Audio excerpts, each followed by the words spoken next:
Um, it looked like you really had your way out there today. You just looked like you were playing with a lot of confidence, especially in that first set. Was there something in particular going on with you? No, just playing some good tennis, found a good rhythm. I'm serving pretty well, so hopefully I can continue to do that. But just out there having fun and just playing my game. Hmm. Overall, how would you describe this season for yourself so far? I'd say this season has been an improvement. Hmm. A lot of good things, good results, just having fun, hanging out, chillaxing, the normal.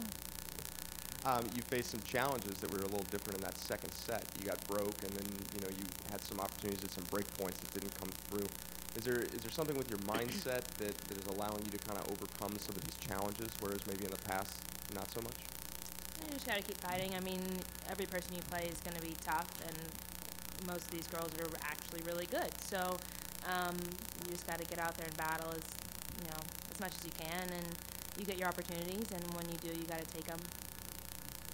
Sloane, you're featured on the grounds here in the Under Armour, in the big Under Armour tent. There's kind of like a life-size poster of you. I know you've been working with them since you were a junior. How has that relationship developed, if at all, and how involved are you in kind of getting to make those designs and work with them? This is so crazy you asked that because I've never had any Under Armour people in a press conference, and they're in here, so I feel like a lot of pressure to say something really good. But but no, I definitely Under Armour has become my family. Like, we've been through a lot together, and they've stuck by me through all of my ups and downs, and it's just nice to have all their support. And obviously, with a big company like that, there's a lot of people, and I mean, for me, it's been, like I said, ups and downs, and they've supported me through all of my transitions, so it's been really nice to have them on my team.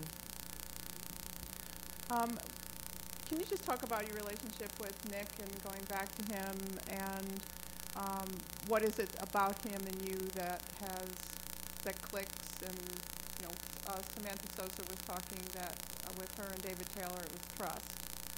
So can you pick out one thing or a couple of things that make your relationship a working relationship?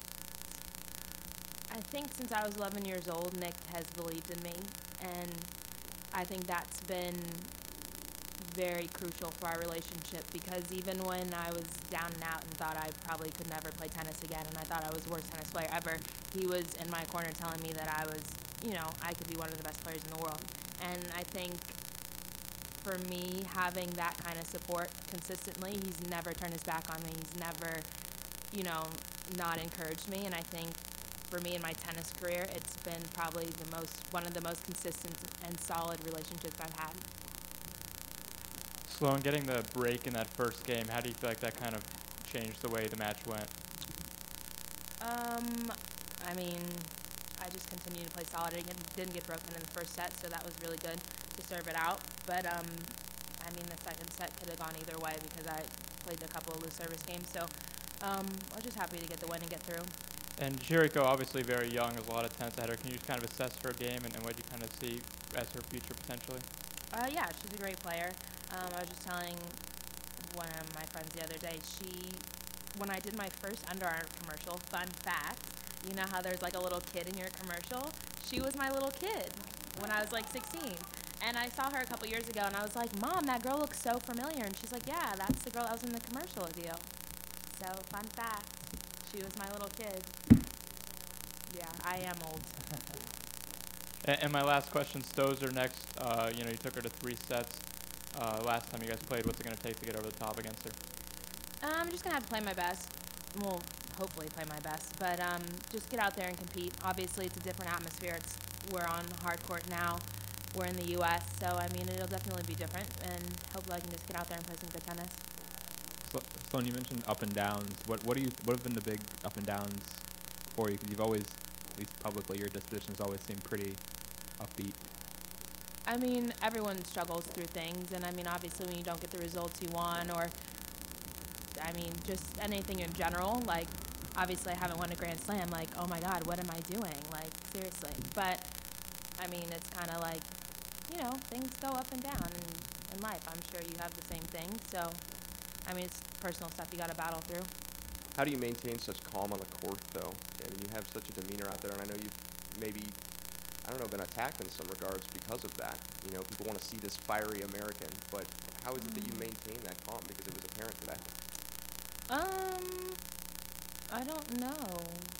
I think you take yourself on a roller coaster if you're like too high and then too low, and then like every match you're different, and it's like, it's too much stress. I don't know. I just try to stay as calm as possible and not get too down. Let's talk about a high point, though, 2013 for you. Was there something about that season in particular that you were doing that was different, or, you know, your pre-match training or anything regarding that really allowed for such success? It was a freshman year of college. You know, you do whatever you want to do, you have fun, you get out there, nobody cares what you're doing, you're calling your parents every month, like, kind of one of those things. And then, you know, you go to sophomore year, kind of junior year, and then junior year, like, oh, I'm getting ready to graduate, you know, type of thing. Sure. Everyone goes through it. I'm sure you guys been to college, you know. Congratulations on your win today. Had you played Louisa before, either in a match or in training or anything like that? And so I see you shaking your head, so I'm going to do the second question. Is there more pressure on you playing another up-and-coming American, or it's kind of like playing a sibling, or is it something where you just feel like you know, you're just going to compete like you always do against any other player, whether you know her well or not? No, you just got to go and compete like any other player. I've played a lot of Americans this year, so I've kind of gotten in the groove of just going out there and competing and forgetting who's on the other side of the court and just doing my best.